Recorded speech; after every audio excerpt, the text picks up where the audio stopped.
Hello everyone, welcome to Priyanka chemistry classes. Last lecture में हमने एक टॉपिक स्टार्ट किया था, quantum number, class 11 chapter 2 structure of atom. Quantum numbers में हम दो तरह के क्वांटम नंबर्स एक्सप्लेन कर चुके थे, that is principal quantum number and azimuthal quantum number. Today I am going to discuss third kind of quantum number, that is magnetic quantum number. ठीक है, थर्ड क्वांटम नंबर का नाम क्या है बच्चों? Magnetic quantum number. जिन्होंने वो video नहीं देखा है, पहले जाके प्लीज़ वो वीडियो देखिए, ताकि आपको दो क्वांटम नंबर समझ आएंगे, तभी तीसरा क्वांटम नंबर आपको समझ आएगा और आपको पता चलेगा कि एक्चुअल इलेक्ट्रॉन की पोजीशन किसी एटम में हम कैसे डिफाइन करते हैं। ठीक है, तो अब हम थर्ड पर आते हैं। इससे जस्ट पहले वाला वीडियो आपको दो क्वांटम नंबर अच्छे से एक्सप्लेन कर पाएगा। ठीक है, magnetic quantum number which is denoted by small m। Magnetic quantum number को बच्चों हम किससे डिनोट करते हैं? स्मॉल m से। इससे पहले जो दो क्वांटम नंबर पढ़े थे हमने, प्रिंसिपल क्वांटम नंबर और एजीमुथल क्वांटम नंबर, वो हमें ये तो बता चुके हैं कि इलेक्ट्रॉन इस पर्टिकुलर शेल में किस शेप में ओरिएंटेड है, किस शेप में घूम रहा है, किस शेप में वो एग्जिस्ट कर रहा है। क्योंकि L जो है वो ऑर्बिटल के बारे में बता रहा था, N principal quantum number number of shell के बारे में बता रहा था। अब ये जो मैग्नेटिक क्वांटम नंबर है, ये हमें बताएगा कि इलेक्ट्रॉन किसी ऑर्बिटल में है, एग्जिस्ट करता है, मैग्नेटिक फील्ड में वो किस तरीके से ओरिएंटेड है। ठीक है, ये हमें किसके बारे में आइडिया देगा कि वो मैग्नेटिकली किस तरह से ओरिएंटेड है। आपको पता है तीन तरह के कोऑर्डिनेट्स होते हैं, x axis, y axis, z axis. तो इससे हमें पता चलेगा कि इलेक्ट्रॉन 3D शेप में तो ओरिएंटेड है, कौन से एक्सिस पर एग्जिस्ट कर रहा है, कौन से एक्सिस पर रोटेट हो रहा है। ठीक है, तो आप लिख सकते हैं magnetic quantum number give an idea about the, ठीक है, it gives an idea about the orientation of subshell, orbital को क्या बोलते हैं? Subshell it gives an idea about the orientation of subshell in magnetic field, in magnetic field। Clear हो गई मेरी बात? मैग्नेटिक फील्ड में जो सबशेल है वो किस तरह से ओरिएंटेड है, वो हमें कौन बताएगा? मैग्नेटिक क्वांटम नंबर, जिसे हम m से डिनोट करते हैं, ml से डिनोट करते हैं। ठीक है, किसी की वैल्यू ml निकालने के लिए बच्चों फॉर्मूला है, ml का वैल्यू हमेशा -l से लेकर +l के बीच में होता है, -l से +l। Here L is azimuthal quantum number, जिसकी बात हम लास्ट वीडियो में बहुत अच्छे से कर चुके हैं। वही है ये जो ऑर्बिटल के बारे में बता रहा था। ठीक है, -l से लेकर +l। जैसे आपको पता है L का वैल्यू 0 किस ऑर्बिटल के लिए था? S ऑर्बिटल के लिए, जिसकी शेप कैसी थी? स्फेरिकल। इलेक्ट्रॉन अगर स्फेरिकली रोटेट कर रहा होता है तो हमें पता चला था वो कौन से ऑर्बिटल में एग्जिस्ट करता है? S के लिए। S के लिए L का वैल्यू कितना था? 0। इतनी बात तो हम कर चुके हैं। अगर वो स्फेरिकली रोटेट कर रहा है बच्चों, तो इसके लिए मैग्नेटिक क्वांटम नंबर की वैल्यू क्या होगी? -l से +l। L का वैल्यू S के लिए क्या होता है? 0, यानी -0 से लेकर +0, यानी S ऑर्बिटल के लिए मैग्नेटिक क्वांटम नंबर की वैल्यू क्या होगी? 0। मैग्नेटिक क्वांटम नंबर की वैल्यू क्या होगी? 0। अब सोच के देखो, अगर इलेक्ट्रॉन स्फेरिकली रोटेट कर रहा है, चाहे वो एक्स एक्सिस पर करे, चाहे वाई एक्सिस पर करे, चाहे जेड एक्सिस पर करे, तीनों तरीके से वो सेम ही शेप तो एग्जिस्ट करेगा। यानी एस ऑर्बिटल के अंदर कोई भी सबशेल, एक ही सबशेल होता है। एस ऑर्बिटल में सिर्फ एक ही बॉक्स बनाएंगे हम, एक एस ऑर्बिटल में, क्योंकि एस ऑर्बिटल के लिए ml का वैल्यू क्या है? 0। ठीक है, s ऑर्बिटल में कितने, मतलब जो s ऑर्बिटल है उसमें सबशेल कितने हैं? एक ही है। ठीक है, L का वैल्यू 1 था।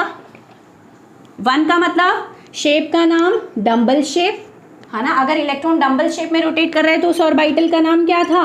और p ऑर्बिटल।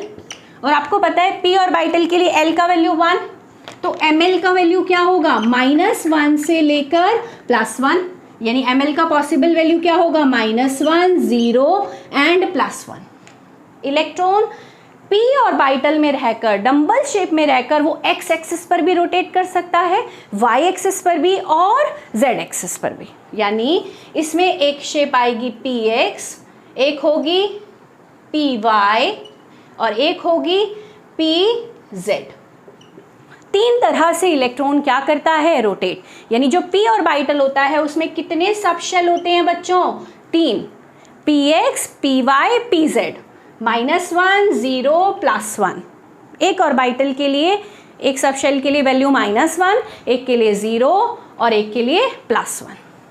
यानी p ऑर्बिटल में कितने ऑर्बिटल्स हुए, p सब शेल में कितने सब शेल हैं, 3, क्योंकि डंबल शेप में इलेक्ट्रॉन 3 तरीके से रोटेट हो सकता है, px, py, pz। इतनी बात नोट करें। फिर हम आते हैं, अगर l का वैल्यू 2 है तो ml का पॉसिबल वैल्यू क्या होगा, इतना नोट करें, फिर हम आगे बढ़ते हैं। चलिए, इतना तो समझ आ गया होगा आपको। s के अंदर सिर्फ एक ही बॉक्स बनेगा क्योंकि ml का वैल्यू 0 है। इसमें ml के 3 वैल्यूज आई हैं, इसलिए p में कितने सब शेल हैं, 3। ठीक है, चलिए रब कर दूं, ऑल राइट, इतना नोट करें। फिर हम आते हैं, अगर L का वैल्यू 2 है तो ml का वैल्यू क्या होगा, यानी डबल डंबल शेप में रहकर इलेक्ट्रॉन कितने तरीके से रोटेट होगा, इसकी बात करने वाले हैं। तो L का वैल्यू अगर 2 है, यानी उस ऑर्बिटल का नाम d ऑर्बिटल, और d ऑर्बिटल कैसा होता है शेप में बच्चों, डबल डंबल, आपको पता है। L का वैल्यू 2 है तो ml का वैल्यू क्या होगा, -L से लेकर +L, यानी -2 से लेकर +2। यानी कितने तरीके से रोटेट हो सकता है, -2, -1, 0, +1, +2। d ऑर्बिटल में कितने सब ऑर्बिटल या सब शेल होते हैं बच्चों, 1, 2, 3, 4, 5। आई बात समझ में। डबल डंबल शेप में रहकर इलेक्ट्रॉन 5 तरीके से रोटेट करता है। और आपको पता है, जैसे p ऑर्बिटल का नाम था px, py, pz, इनके क्या नाम है, d में 5 ऑर्बिटल है। पहला ऑर्बिटल है dxy, ध्यान से देखना, नाम भी याद रखने हैं, कई बार तो ऑर्बिटल की शेप ही आपसे पूछ लेंगे। dyz, थर्ड नंबर का ऑर्बिटल है dxz, फोर्थ नंबर का ऑर्बिटल है dx² 2y²। अब इनकी शेप भी बनाऊंगी, तभी बीच बीच में जगह छोड़ रही हूँ, देख रहे हो आप, सिस्टमेटिकली काम करते हैं हम। ठीक है, dx² 2y²। Next sub orbital है, तो ये सब क्या है, d ऑर्बिटल के सब शेल्स। मैग्नेटिक फील्ड में इतने तरीके से, इतने डायरेक्शंस में, इतने एक्सिस पे डबल डंबल शेप में इलेक्ट्रॉन क्या कर सकता है, रोटेट। बढ़े आगे, dxy की शेप देखें कैसी होती है, आपको पता है d ऑर्बिटल की शेप होती है डबल डंबल। तो आपको जब भी dxy बनाना हो, आप सिंपली इसको x एक्सिस माने, इसको y एक्सिस माने, और इन दोनों एक्सिस के बीच में डबल डंबल लोब्स बना दें। This is the shape of dxy, simply. ठीक है, dyz बनाने को आए, आप यहाँ पर y एक्सिस ले लें, इस बार यहाँ z एक्सिस ले लें, और बिटवीन द एक्सिस क्या बना दें, lobes. This is the shape of dyz। इसमें से एक का वैल्यू -2 होगा, एक का माइनस, हमें नहीं पता किसका वैल्यू क्या है, बस हमें पता है कि 5 सब ऑर्बिटल होते हैं d में।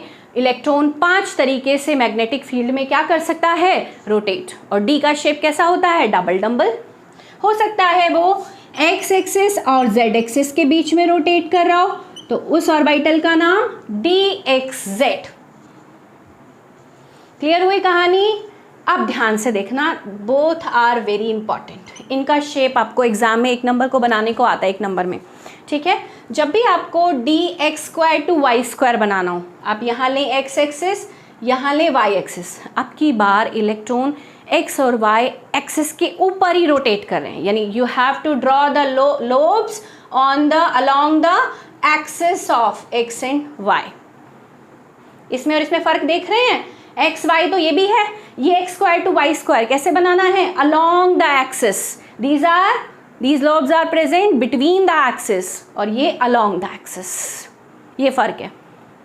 आई बात समझ में? बढ़े आगे, डी जेड स्क्वायर एक ही एक्सिस पर, यानी यहां पर z लिया एक लोब और एक लोब इसी एक्सिस पर है बैक साइड में। कैसे दिखाऊं, या डोनट जैसा बना देती हूं। This is the shape of D Z square.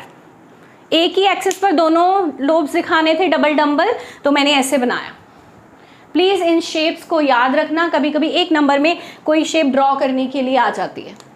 Specifically इसको याद रखना और इसको, ये अलोंग द एक्सिस है, ठीक है। ये 5 तरीके से डी में इलेक्ट्रॉन क्या हो सकता है, रोटेट, ठीक है। पहले समझ लो 1 बाय 1, फिर हम स्टार्टिंग से एक क्वेश्चन कराऊंगी, आपको सारी चीजें एकदम क्लियर हो जाएंगी। पहले आप समझ लो कि एजीमुथल क्वांटम नंबर का बेसिकली क्या काम था, मैग्नेटिक क्वांटम नंबर हमें क्या बता रहा है, वो सब आपको आपके सामने है। इतना नोट करें, फिर मैं जब L का वैल्यू 3 होगा, F ऑर्बिटल के लिए ML का वैल्यू देखते हैं क्या होगा। चलिए, ऑल राइट, रब कर रही हूं मैं, you can take a screenshot, then we will move forward. All right, चलिए, L का वैल्यू अगर 3 है, आपको पता है इलेक्ट्रॉन एक ऐसे 3D शेप में रोटेट कर रहा है जिसको मैं मतलब नाम नहीं दे सकती, बहुत कॉम्प्लिकेटेड शेप है, 8 लोब्स वाली शेप है। तो उस ऑर्बिटल का नाम मैंने क्या बताया था, F ऑर्बिटल। और F ऑर्बिटल के लिए L का वैल्यू कितना था, 3। तो ML का वैल्यू क्या होगा, -L से लेकर +L, यानी -3 से लेकर +3, यानी -3, -2, -1, 0, +1, +2 एंड +3। यानी F जो ऑर्बिटल है उसमें कितने सब ऑर्बिटल्स हैं या कितने सब शेल्स हैं, 1 2 3 4 5 6 7, 7। और हम इनकी शेप को डिफाइन नहीं कर सकते, तो हमें यहाँ ड्रॉ नहीं करना। हमें ये पता है कि L का वैल्यू 3 है, तो ML का वैल्यू -3 से लेकर +3 के बीच में एग्जिस्ट करेगा। इलेक्ट्रॉन 7 तरीके से कॉम्प्लिकेटेड शेप में रोटेट हो रहा है, ये बात समझ लो, ठीक है। तो ये था हमारा मैग्नेटिक क्वांटम नंबर, ठीक है। अब कैसे, अब देखो मैं चीज़ों को मिला रही हूँ, ठीक है, ध्यान से देखना। इसको रब कर दूं, फिर एक चीज़ आपको ओवरऑल सिखाती हूँ। अब मैं तीनों क्वांटम नंबर की मदद से ये पता करती हूँ कि इलेक्ट्रॉन एक्चुअली कहाँ एग्जिस्ट कर रहा है। ध्यान से देखो, प्रिंसिपल क्वांटम नंबर n का वैल्यू 0 तो होता ही नहीं है। पहला क्वांटम नंबर कौन सा था, 1। प्रिंसिपल क्वांटम नंबर जिसको हम के शेल बोला था, अगर इलेक्ट्रॉन फर्स्ट शेल में है तो L का वैल्यू, पॉसिबल वैल्यू सिर्फ 0 ही होगा। L कभी भी n के बराबर तो होता ही नहीं है, यानी इस शेल में 1s नाम का ऑर्बिटल होगा। और अगर L का वैल्यू 0 है तो ML का वैल्यू भी क्या होगा, -0 से +0, 1s। यानी फर्स्ट शेल के अंदर सिर्फ एक 1s नाम का ऑर्बिटल एग्जिस्ट करता है। और 1s कैसा होगा, ऐसा, क्योंकि ML का वैल्यू क्या है, 0, ठीक है। और आपको पता है ये जो एक सब शेल है ना, इसमें मैक्सिमम इलेक्ट्रॉन कितने आ सकते हैं, एक बॉक्स में 2। कितने आ सकते हैं, 2। यानी फर्स्ट शेल के अंदर मैक्सिमम इलेक्ट्रॉन कितने आएंगे, मैक्सिमम इलेक्ट्रॉन 2 इलेक्ट्रॉन। और जब हम 2n² से निकाल रहे थे, एक फॉर्मूला मैंने बताया था, 2 × 1 का स्क्वायर, तब भी मैक्सिमम इलेक्ट्रॉन कितने थे, 2। बात क्लियर हो गई। आपको पता है वो 2 इलेक्ट्रॉन कहाँ थे, 1s नाम के ऑर्बिटल में थे। आ रही है बात समझ में, आगे आएगी, ध्यान से देखो। n का वैल्यू 2 है, L का पॉसिबल वैल्यू क्या होगा, 0 भी हो सकता है, 1, 2 तो हो नहीं सकता। अगर 0 है मतलब 2s नाम का ऑर्बिटल है, 2p नाम का ऑर्बिटल है, 2s 2p। बात क्लियर हो रही है। 2s के लिए ML का वैल्यू s के लिए 0 होता है, यानी 2s में सिर्फ एक बॉक्स, एक ही सब शेल है। p के लिए L का वैल्यू 1 है, -1 से लेकर +1। अभी अभी बताया था मैग्नेटिक क्वांटम नंबर, कितने सब शेल थे 2p में, 3 हो गए। p में कितने हो गए, 3। p में कितने हो गए 3, ये कौन सा ऑर्बिटल है 2s और ये 2p। 2s में मैक्सिमम इलेक्ट्रॉन कितने आएंगे 2, इसमें कितने आएंगे 6, 2 4 6। मैंने अभी बताया हर सब शेल में मैक्सिमम इलेक्ट्रॉन कितने आते हैं 6। आपको पता है इलेक्ट्रॉन को हम ऐसे फिल करेंगे, एक ऊपर की डायरेक्शन में एक नीचे। नेक्स्ट क्वांटम नंबर ये बताएगा कि मैंने एक इलेक्ट्रॉन ऐसे क्यों फिल किया और एक ऐसे क्यों फिल किया, स्पिन क्वांटम नंबर।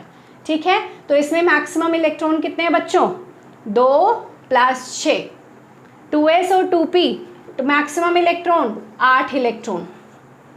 और 2n² से निकालो, अभी मैंने फॉर्मूला बताया था 2 × 2 8 इलेक्ट्रॉन। आपको पता चला ये 8 इलेक्ट्रॉन कहाँ थे, सेकेंड शेल में 2s और 2p नाम के ऑर्बिटल के अंदर ये 8 इलेक्ट्रॉन एग्जिस्ट कर रहे हैं।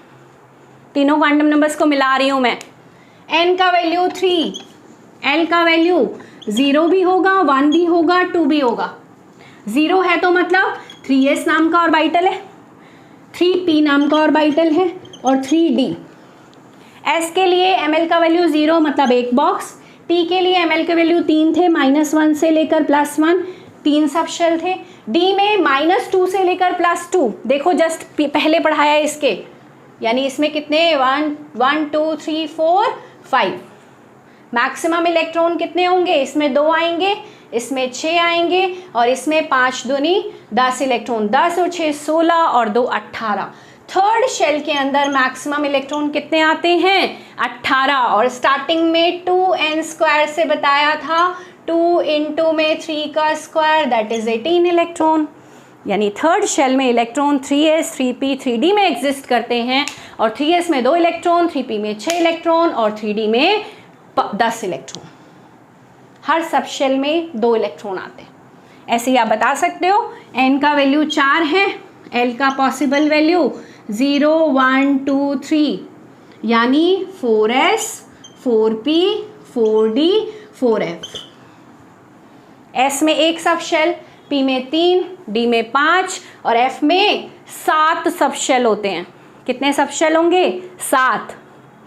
7 में कितने इलेक्ट्रॉन आएंगे 14, d में 10, p में 6, 4s में 2 इलेक्ट्रॉन। टोटल इलेक्ट्रॉन्स कितने आएंगे 32 और 2n² से निकाला था तब भी कितने आए थे 32 इलेक्ट्रॉन। अब समझ आ रहा है ये 32 इलेक्ट्रॉन कहाँ थे। मैं बार बार बोल रही थी ऑर्बिटल्स में इलेक्ट्रॉन पाए जाते हैं और ऑर्बिटल्स में भी मैग्नेटिक फील्ड में उनका ओरिएंटेशन डिफरेंट होता है और ये आपके सामने है। क्लियर हो गई बात, समझ आया। आपको बोला जाए n = 4 में कितने सब शेल हैं, आप बोलो इतने।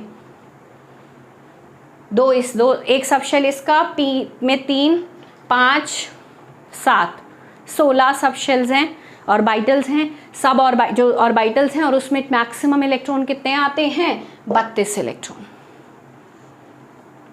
क्लियर हो गई बात आई बात समझ में मेरी। इतना नोट करें फिर हम आगे बढ़ते हैं। शेप्स पढ़ ली हमने, ठीक है। चलिए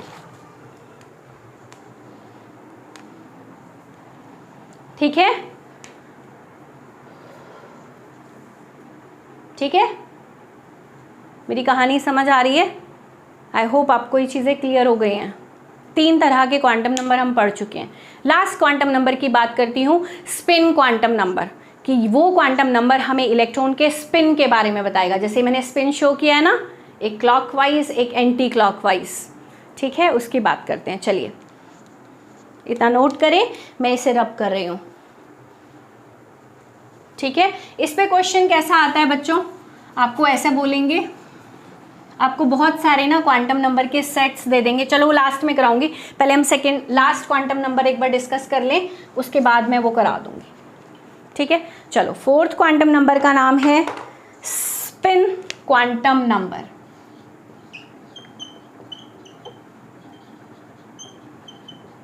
नाम से पता चल रहा है ये हमें किसके बारे में बताएगा, about spin off electron, electron के स्पिन के बारे में बताएगा, ठीक है। स्पिन का मतलब बच्चों, अगर इलेक्ट्रॉन क्लॉकवाइज किसी पर्टिकुलर ऑर्बिटल में रहकर इलेक्ट्रॉन अगर क्लॉकवाइज रोटेट कर रहा है ऐसे, ठीक है, तो उसके लिए स्पिन क्वांटम नंबर का वैल्यू क्या होगा? Plus half. Spin quantum number का वैल्यू क्या होगा? Plus half. और अगर इलेक्ट्रॉन किसी भी ऑर्बिटल में एंटी क्लॉकवाइज रोटेट कर रहा हो, एंटी क्लॉकवाइज कैसा?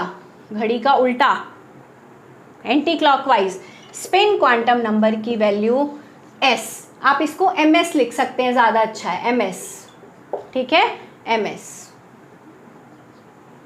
Spin quantum number is denoted by ms का वैल्यू दुनिया में या तो प्लस हाफ होता है या तो माइनस हाफ, ठीक है। अगर कोई ऑर्बिटल है, जैसे 1s नाम का ऑर्बिटल है, इसमें मैक्सिमम इलेक्ट्रॉन कितने आते हैं? 2, तो 2 इलेक्ट्रॉन कभी भी सेम डायरेक्शन में ओरिएंटेड नहीं हो सकते, क्योंकि अगर सेम डायरेक्शन में होंगे तो उनके बीच में क्या होगा? रिपल्शन, तो वो ऑर्बिटल अच्छे से एग्जिस्ट नहीं कर पाएगा। तो हमेशा एक इलेक्ट्रॉन क्लॉकवाइज को आप कैसे दिखाएंगे किसी ऑर्बिटल में? ऐसे, और एंटी क्लॉकवाइज को कैसे दिखाएंगे? ऐसे।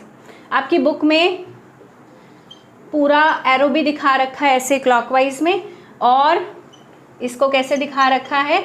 ऐसे। मैं हमेशा हाफ एरो से दिखाती हूँ, ठीक है, तो आप भी कोशिश करें, अच्छी बुक्स में हाफ एरो से ही दिखाया जाता है, ठीक है।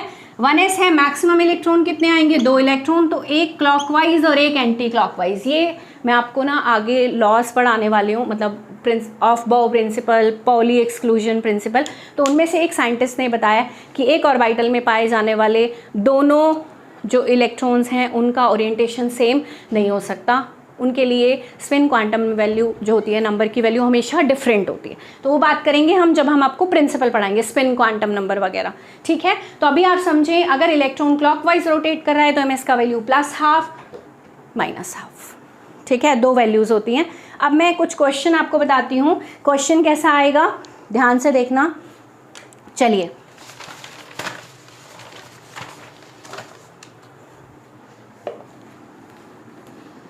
ऑलराइट, आपको ना ऐसे कुछ सेट्स दे देंगे, बोलेंगे इनमें से कौन से सेट्स क्वांटम नंबर के जो सेट्स हैं वो करेक्ट हैं, कौन से क्वांटम नंबर के सेट्स करेक्ट नहीं हैं। जैसे आपको बोला n का वैल्यू 1, l का वैल्यू 0, ml का वैल्यू 0, ms का वैल्यू प्लस हाफ, क्या ये सेट करेक्ट है? आपको बोला जा रहा है चेक करें क्या ये सेट करेक्ट है। ये जो क्वांटम नंबर के सेट्स हैं वो ठीक हैं। n का वैल्यू 1, l का वैल्यू 0, हाँ पॉसिबल है। कौन सा ऑर्बिटल का नाम हो गया? 1s, और l का वैल्यू 0 है तो ml का वैल्यू 0 ही होगा, बिल्कुल ठीक है। और ms का वैल्यू हाफ है, मतलब वो इलेक्ट्रॉन कैसे रोटेट कर रहा है उसमें? क्लॉकवाइज, तो 1s नाम का ऑर्बिटल एग्जिस्ट करता है, ये सेट बिल्कुल करेक्ट है। नेक्स्ट आपको बोला जाए n का वैल्यू 2, l का वैल्यू 2, ml का वैल्यू -1, ms का वैल्यू -हाफ, चेक करें क्या ये सेट करेक्ट है। n का वैल्यू 2 है तो l का वैल्यू कभी भी 2 होगा बच्चों? बिल्कुल नहीं होगा, l can never be equal to n, यही कहानी गलत हो गई। ml का वैल्यू -1 हो सकता था क्योंकि -2 से लेकर +2, हाँ ये चीज़ एग्जिस्ट करती है, बट यही गलत हो गया, ये ऑर्बिटल एग्जिस्ट नहीं करेगा।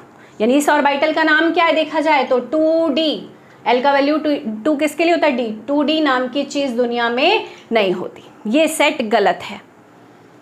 n का वैल्यू 2, l का वैल्यू 2, l का वैल्यू 1, आपकी बात चेंज कर देती हूँ, ml का वैल्यू -2, ms का वैल्यू +हाफ, क्या ये सेट ठीक है? आप चेक करो, n का वैल्यू 2, l का वैल्यू 1, हाँ पॉसिबल है, l तो n से छोटा होता है, यानी ये 2p नाम का ऑर्बिटल है। ml का वैल्यू -2 दे रखा है बच्चों, ml क्या होता था? -l से लेकर +l, जब l 1 है तो -1 से लेकर +1 ही तो होगा, ये तो बात गलत हो गई। अब की बार ml की वैल्यू गलत दे रखी है तो ये वाला सेट भी क्या है? गलत है। बात समझ आ रही है? n का वैल्यू 2, l का वैल्यू 1, ml का value -2, that is not possible, ml always -l2 + l, l का वैल्यू तो 1 है, -2 कैसे हो सकता है? समझ रहे हो? तो अपने आँख, कान, दिमाग सब खुले रखने हैं जब क्वेश्चन कर रहे हैं, कहीं से भी वो चीज़ चेंज कर सकता है। बात समझ आ रही है? क्लियर हो गई बात? अगर उसने बोला n का वैल्यू 1, l का वैल्यू 2, ml का वैल्यू 0, ms का वैल्यू +हाफ, गलत है भाई, l कभी भी n l से छोटा हो ही नहीं सकता, दैट इज रॉन्ग। इस तरह का कोई भी ऑर्बिटल एग्जिस्ट नहीं करता। तो ऐसे क्वेश्चन आएंगे आपको पेपर में, कर लोगे, बढ़े आगे और क्वेश्चन डालें। चलिए एक दो क्वेश्चन और कराती हूँ, फिर आपको बिल्कुल क्लियर हो जाएगा।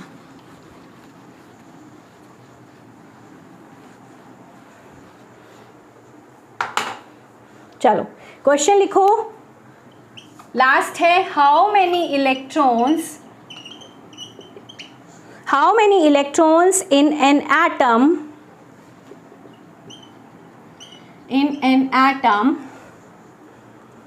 may have the following quantum number, may have the following quantum number, n का वैल्यू 4, ms का वैल्यू -12। चलो इससे पहले एक सिंपल, n का वैल्यू 3, l का वैल्यू 1। चलो पहले इसमें बताओ, फिर हम नेक्स्ट करेंगे, वो तो बहुत ही इंपॉर्टेंट है। जो एक क्वेश्चन इसके बाद कराने वाली वो तो पेपर में आएगा ही आएगा। n का वैल्यू 3 है, l का वैल्यू 1 है, इसमें मैक्सिमम इलेक्ट्रॉन कितने आएंगे ये बोल रहा है। How many electrons in an atom may have the following quantum number. आपको पता है n का वैल्यू 3, l का वैल्यू 1 और ऑर्बिटल का नाम 3p, एम आई राइट। l का वैल्यू 1 किसके लिए होता है, 3p, और 3p कैसा होगा, p में कितने सब शेल थे, 3, px, py, pz। एक सब शेल में मैक्सिमम इलेक्ट्रॉन 2, तो टोटल कितने इलेक्ट्रॉन हो गए, 6 इलेक्ट्रॉन्स। क्लियर हो गई बात। अब जो मैं क्वेश्चन कराने वाली हूं that is very important. n का वैल्यू 4 है, ms का वैल्यू -12 है। ध्यान से देखना, ms is spin quantum number is given, n का वैल्यू 4। अब देखो l का वैल्यू तो दे ही नहीं रखा, आंसर ध्यान से देखो, मैं करा रही हूं। n का वैल्यू 4, l का पॉसिबल वैल्यू क्या होगा बच्चों, 0, 1, 2, 3। यानी इसके अंदर कौन कौन से ऑर्बिटल हैं, 4s, 4p, 4d, 4f। 4s में कितने सब शेल थे, ml का वैल्यू 0 होता था 1, p में 3, d में 5, एम आई राइट, और f में 7, 1, 2, 3, 4, 5, 6, 7, जगह कम है 7। ऐसे ही होता था, सब सीख चुके हैं। s में कितने इलेक्ट्रॉन आते हैं, 1, 2, p में टोटल 6, d में टोटल 10, एक सबशेल में मैक्सिमम 2 इलेक्ट्रॉन, और f में कितने आएंगे, 14 इलेक्ट्रॉन। बनाने की जगह नहीं है, समझ गए होगे आप मेरी फीलिंग्स को, है ना, समझ गए भावनाओं को कि इसमें 14 इलेक्ट्रॉन आएंगे। अब बच्चों काउंट करके ये आंसर नहीं लिख कर आना, क्योंकि इसने ms का वैल्यू जिनके लिए -12 है वो इलेक्ट्रॉन काउंट करने हैं। ध्यान से देखो, बहुत अच्छा क्वेश्चन है। n का वैल्यू 4, ms का वैल्यू -12। अब ध्यान से देखो, 4s में क्लॉकवाइज के लिए तो ms का वैल्यू कितना होता है, +12, एंटी क्लॉकवाइज के लिए ms का वैल्यू -12। यानी एक सब शेल में 2 इलेक्ट्रॉन आ रहे हैं, जिसमें से आधे क्लॉकवाइज घूम रहे हैं, आधे एंटी क्लॉकवाइज। यानी टोटल इलेक्ट्रॉन तो कितने हैं, 32, बट कितने इलेक्ट्रॉन के लिए ms का वैल्यू -12 है, दैट इज 16 इलेक्ट्रॉन। आंसर जिसने 32 लिखा वो गलत होगा, क्योंकि 16 इलेक्ट्रॉन ही ऐसे हैं जिसके लिए ms का वैल्यू क्या है, -12। तो n is equal to 4, fourth shell में इलेक्ट्रॉन जो कि एंटी क्लॉकवाइज घूम रहे हैं वो हैं 16। Correct answer is 16। Total electrons are 32, but उसमें आधे क्लॉकवाइज और आधे एंटी क्लॉकवाइज। करेक्ट आंसर है 16, जिसके लिए ms का वैल्यू क्या है, -12। कुछ भी आपसे पूछ लेंगे ऐसे, n का वैल्यू 3 दिया, n का वैल्यू 3 दिया, l का वैल्यू 0 दिया, आपको बोलेंगे इसमें मैक्सिमम इलेक्ट्रॉन बताओ। आप देखोगे ये 3s है और 3s में मैक्सिमम इलेक्ट्रॉन कितने होते हैं, 2। तो बच्चों इस तरह के क्वेश्चन आपसे पेपर में पूछे जाएंगे। ये वाला क्वेश्चन तो मोस्ट पॉपुलर क्वेश्चन है, 11th क्लास में तो आता ही है। n का वैल्यू 4, ms का value -12, how many total electrons are there. आप बोलोगे 16, नॉट 32। जिसने 32 लिखा दैट विल बी रॉन्ग। क्योंकि टोटल इलेक्ट्रॉन्स आर 32, जिसमें से हाफ क्लॉकवाइज और हाफ एंटी क्लॉकवाइज। क्लियर हुई कहानी? ठीक है, तो आई होप आपको सारे क्वांटम नंबर्स क्लियर हो गए। इन सब क्वांटम नंबर की मदद से हमें ये पता चल गया इलेक्ट्रॉन कौन से शेल में है, कौन से ऑर्बिटल में है, ऑर्बिटल में भी वो मैग्नेटिक ओरिएंटेशन उनका क्या है, और वो क्या क्लॉकवाइज रोटेट हो रहे हैं या एंटी क्लॉकवाइज। इतना नोट करें। नेक्स्ट में हम जब इलेक्ट्रॉनिक कॉन्फ़िगरेशन लिखना सीखेंगे, उसके लिए हमें Aufbau principle, N+L rule, hertz rule, Pauli exclusion principle, वो सब पढ़ के फिर हम एक्यूरेटली किसी भी एलिमेंट का इलेक्ट्रॉनिक कॉन्फ़िगरेशन लिख सकते हैं, चाहे वो उसका एटॉमिक नंबर क्या कुछ भी हो। ठीक है, तो इस वीडियो में इतना ही। अगर आपको वीडियो पसंद आए तो लाइक करें, वीडियो को शेयर करें, और अगर बहुत पसंद आए तो चैनल को सब्सक्राइब करें। Thank you so much.